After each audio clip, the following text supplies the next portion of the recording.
আমাদের স্থানীয় যে মানবাধিকার সংগঠনগুলো আছে সেগুলো কথা ওনারা মানবেন না। ওনারা মানবেন হলো আন্তর্জাতিক যে মানবাধিকার সংস্থাগুলো আছে, যেমন হিউম্যান রাইটস ওয়াচ অথবা অ্যামনেস্টি ইন্টারন্যাশনাল, তাদের কথাটা ওনারা মানতে চাইবেন। ভাই, আল্লাহর কি রহমত, এই কথাটা বলবে এই কারণে, আল্লাহর কি রহমত, উনি এই কথাগুলি বলেছেন বুধবার দিন। বৃহস্পতিবার পরের দিন, মানে আজকেই হিউম্যান রাইটস ওয়াচ একটা রিপোর্ট প্রকাশ করেছে। হিউম্যান রাইটস ওয়াচ হলো যে আপনার নিউ ইয়র্ক ভিত্তিক একটা প্রতিষ্ঠান, যুক্তরাষ্ট্রের নিউ ইয়র্ক ভিত্তিক একটা মানবাধিকার সংস্থা, এই হিউম্যান রাইটস ওয়াচ।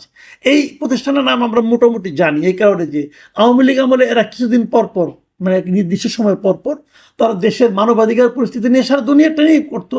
বাংলাদেশের মানবাধিকার পরিস্থিতি নিয়েও তারা নানা রকম রিপোর্ট প্রকাশ করত, এবং ওই রিপোর্ট প্রকাশিত হওয়ার পর অবধারিতভাবে এই হাসান মাহমুদ অথবা আপনার এই ওবায়দুল কাদের এবং হাসিনা সরকারের মন্ত্রীরা ধুয়ে ফেলাইতো যে এইগুলি বিএনপি জামাতের টাকা খাইয়া করছে, এগুলি বলতো হিউম্যান রাইটস ওয়াচকে, মানে তাদের পছন্দ হতো না। আমাদের গতকালকে শফিকুল আলম সাহেব বলছেন যে এদের দ্বারা, এরা যদি বলে তাহলে তারা মোটামুটি মানবেন। আচ্ছা, হিউম্যান রাইটস ওয়াচ আজকে যে রিপোর্টটা প্রকাশ করেছে সেখানে তারা কি বলেছে শুনেন। তারা বলেছে যে নতুন করে এই গভর্নমেন্ট যে একটা সন্ত্রাস বিরোধী আইন করেছে 2025 সালে, এটা আগের আইনটাকে সংশোধন করেছে, সেটার মাধ্যমে তারা কি কি করতে বলছে শুনেন কি বলছে। তারা বলেছে যে সংশোধিত সন্ত্রাস বিরোধী কঠোর আইন ব্যবহার করে নতুন কর্তৃপক্ষ 2025 সালের 12 মে অন্তর্বর্তী সরকার সরকার আওয়ামী লীগকে সাময়িকভাবে নিষিদ্ধ, মানে কার্যক্রম নিষিদ্ধ করে। দলটির সমর্থনে যে কোনো সভা, প্রকাশনা ও অনলাইনে দেওয়া বক্তব্য এই নিষেধাজ্ঞার অন্তর্ভুক্ত। আওয়ামী লীগ নেতৃবৃন্দ শান্তিপূর্ণ অধিকার কর্মীদের গ্রেপ্তারে আইনটি ব্যবহার করা হচ্ছে, মানে এখনো হচ্ছে। তারপর নতুন যে আইনটা করেছে সন্ত্রাস বিরোধী আইন, এই আইনের মাধ্যমে এই আইনটাকে ব্যবহার করে এখন আওয়ামী লীগের নেতৃবৃন্দকেও গ্রেপ্তার করা হচ্ছে এবং শান্তিপূর্ণ অধিকার কর্মীদেরকেও গ্রেপ্তার করা হচ্ছে। এবং এই হিউম্যান রাইটস ওয়াচের যে এশিয়া অঞ্চলের যিনি উপপরিচালক আছেন মীনাক্ষী গাঙ্গুলি, উনি তখনও কিন্তু আগের আমলেও কিন্তু অনেক কথা বলতেন হাসিনা সরকারের বিরুদ্ধে। উনি এবার কি বলছেন শুনেন। উনি বলেছেন যে রাজনৈতিক প্রতিপক্ষকে কারাগারে পুরে দেওয়া হোক কিংবা শান্তিপূর্ণ মত প্রকাশে বাধা দেওয়া হোক, অন্তর্বর্তী সরকারের এমন কোনো পক্ষপাতমূলক আচরণ করা উচিত নয় যা শেখ হাসিনার সরকারের সময় বাংলাদেশের মানুষের সঙ্গে করা হয়েছে। মানে আগের সরকার যা যা করছে সেই কাজগুলো এই সরকার করছে বলে উনি মনে করছেন। উনি বলছেন এগুলি করা আপনাদের উচিত না, কারণ করলে পরে তাকে আপনাদের সরকারকে ওই সরকারের চেয়ে অন্যরকম ভাববে কিভাবে। হিউম্যান রাইটস ওয়াচে যে বিজ্ঞপ্তিটা দেওয়া হয়েছে সেখানে আরও বলা হয়েছে যে অন্তর্বর্তী সরকারের অধীনে হাজারো মানুষকে গ্রেপ্তার করা হয়েছে, যাদের অনেকের বিরুদ্ধেই শুধু সন্দেহের ভিত্তিতে হত্যার অভিযোগ আনা হয়েছে। অসংখ্য ব্যক্তিকে সন্ত্রাস বিরোধী আইনে আটক রাখা হয়েছে। আটক ব্যক্তিদের মধ্যে বেশ কয়েকজন অভিযোগ করেছেন চিকিৎসা সেবা থেকে বঞ্চিত করা সহ পুলিশ হেফাজতে তাদের সঙ্গে অনেক দুর্ব্যবহার করা হয়েছে। এ ধরনের অভিযোগ শেখ হাসিনার শাসন আমলের কথাই মনে করিয়ে দিচ্ছে। তার মানে হিউম্যান রাইটস ওয়াচের বিবেচনায় ডক্টর ইউনূসের সরকার আর আগের শেখ হাসিনা সরকারের মধ্যে তারা তেমন কোনো পার্থক্য পাচ্ছে না এই মানবাধিকার প্রসঙ্গে। কি বুঝবেন আপনারা তাহলে এখন?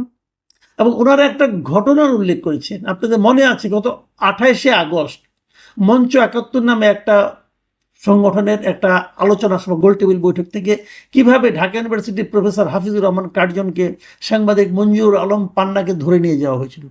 তারা সেখানে মানে আলোচনায় অংশ নিতে গিয়েছিল। পান্না তো একটা শব্দ উচ্চারণ করে না, সে আলোচনায় অংশও নিতে পারে নাই, সেখানে বসেছিল। ওনাদেরকে ধরে নিয়ে গেছে এই সরকারি পুলিশ। প্রথম বলেছিল যে তাদের নেওয়া হচ্ছে নিরাপত্তার জন্য, পরে তাদেরকে গ্রেপ্তার করেছে এই আইনের অধীনে, এই সন্ত্রাস বিরোধী আইনের অধীনে। এই বিষয়টাও কিন্তু এই হিউম্যান রাইটস ওয়াচের এই রিপোর্টে দেওয়া হয়েছে। এখন আপনি তাহলে ওনাদের যে বক্তব্যটা, এই বক্তব্যটা সম্পর্কে শফিকুল আলম সাহেব কি বলবেন এবার? উনি তো চেয়েছিলেন এদের বক্তব্য, এবং তারা তো আরো বেশি বলছে। তারা বলছে তারা হাসিনা সরকারের সঙ্গে এই সরকারের কোনোই পার্থক্য দেখছে না মানবাধিকার প্রসঙ্গে। তাহলে কেমনে হলো? এবং এই হিউম্যান রাইটসের ওয়াচে এটাতে ওনারা আরো একটা কথা, গুরুত্বপূর্ণ একটা কথা বলেছেন। শুনুন কি বলেছেন। ওনারা বলেছেন সরকার রক্ষণশীল মুসলিমদের স্বার্থ সংশ্লিষ্ট গোষ্ঠীগুলিকেও নিয়ন্ত্রণ করতে ব্যর্থ হয়েছে। গোষ্ঠীগুলো তাদের দাবি আদায় করতে গিয়ে সহিংসতায় জড়িয়ে পড়েছে। মানে যে যে গ্রুপগুলো আছে যা নাকি রক্ষণশীল মুসলিমদের স্বার্থ সংশ্লিষ্ট, তাদেরকে সরকার নিয়ন্ত্রণ করতে পারেনি এবং তারা নানা ধরনের সন্ত্রাসী কর্মকাণ্ডে সহিংসতায় জড়িয়ে পড়ছে। এবং হিউম্যান রাইটস ওয়াচের আর দুটো কথা বলবো আমি মাত্র, বেশিক্ষণ সময় নেব না আপনাদের।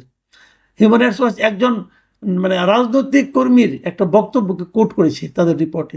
সেখানে ওই বক্তব্যে ওই লোকটা বলেছে যে হয়তো সন্ত্রাসী হিসাবে কারাগারে থাকা, নয়তো উচ্ছৃঙ্খল জনতার হামলার শিকার হওয়া, এছাড়া আমাদের হাতে আর কোনো বিকল্প নেই। মানে যারা বিরোধী রাজনীতিকে সাপোর্ট করেন, তাই হয় সন্ত্রাস হিসেবে কারাগারে থাকতে হবে অথবা মবের শিকার হয়ে প্রাণ দিতে হবে, এছাড়া এই লোকগুলোর হাতে আর কোনো বিকল্প নাই। মীনাক্ষী গাঙ্গুলি আরেকটা কথা বলেছেন। উনি সরকার একটা পরামর্শ দিয়েছেন, সেই পরামর্শটার কথা বলে আমি আমার আলোচনা শেষ করতে চাই। তিনি বলেছেন যে বাংলাদেশ সরকারের সন্ত্রাস বিরোধী আইনের অপব্যবহার বন্ধ করা উচিত। আইনটি রাজনৈতিক দমন পীড়নের সমার্থক হয়ে উঠছে। এর পরিবর্তে অন্তর্বর্তী সরকারের নিরাপদ ও অংশগ্রহণমূলক নির্বাচনের পরিবেশ তৈরি করতে মনোযোগ দেওয়া উচিত। মানে তার পরামর্শটা হলো যে তারা যে সন্ত্রাস বিরোধী আইনটা চালাচ্ছে, এখন আইনটা প্রয়োগ করছে, এই আইনটা আসলে রাজনৈতিক দমন পীড়ন এর সমার্থক হয়ে গেছে। মানে এই আইনটা মানেই রাজনৈতিক দমন পীড়ন করা। আর তার পরামর্শ সরকার এখন উচিত হবে এইগুলি বাদ দিয়া নিরাপদ ও অংশগ্রহণমূলক নির্বাচনের পরিবেশ তৈরি করা। নিরাপদ হবে কিনা জানি না, অংশগ্রহণমূলক তো হচ্ছেই না। যেমন এই নির্বাচনে আপনারা তো আওয়ামী লীগকে বাইরে রাখছেন। দেখেন এখনো নির্বাচনের কিন্তু শিডিউল ঘোষণা হয় নাই। নির্বাচনে আওয়ামী লীগ অংশ নিতে পারবে কি পারবে না এটাও নিশ্চিত হয় নাই। কিন্তু যতটুকু যা করছে সরকার এখনই কিন্তু আন্তর্জাতিক মানবাধিকার সংস্থাগুলো মন্তব্য করছে যে এই নির্বাচন অংশগ্রহণমূলক হচ্ছে না। যখন নির্বাচনটা হয়ে যাবে তখন সবাই বলবে ডক্টর ইউনূস আসলে এগুলি কি করছেন, ডক্টর ইউনূস আমাদের দেশের ইমেজকে কোথায় নিয়ে যাচ্ছেন। এবং তারও চেয়ে বড় কথা, উনি ওনার সরকারকে হাসিনা সরকারের সমর্থক করে তুলেছিলেন।